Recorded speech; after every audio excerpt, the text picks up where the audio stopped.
Well,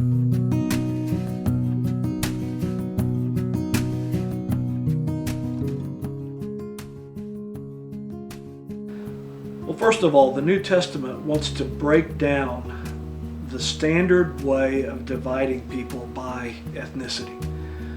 The New Testament wants to talk, instead of division, wants to talk unity. The best example of that to start with is Ephesians 4, where Paul talks about our sevenfold unity that we have in Christ.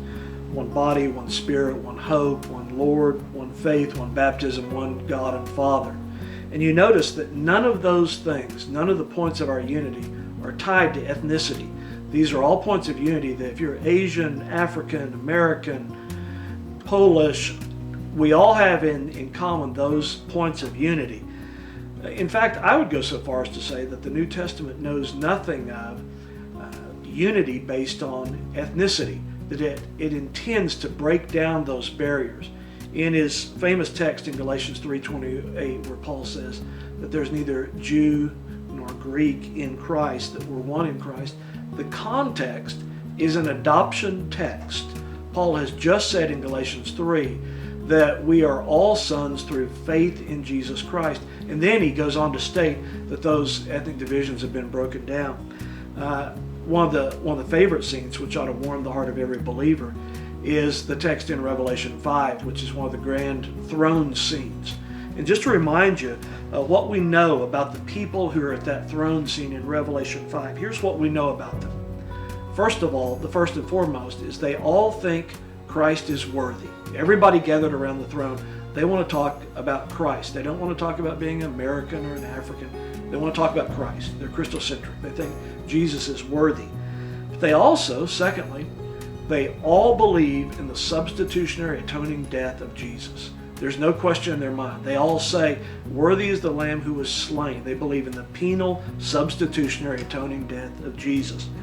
But then the thing that we focus on for our purposes in the conference, they're drawn from every tribe and nation and tongue and people.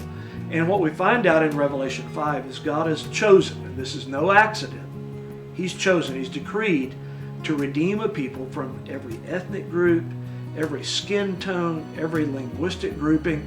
That's the nature of the elect in heaven. He's not a North American God. He's not a parochial God.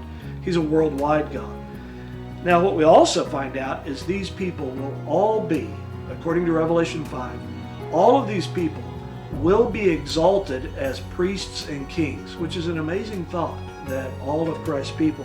And the reason why we will reign is because of our adoption, because we're joint heirs with Christ. The reason why we'll reign, the most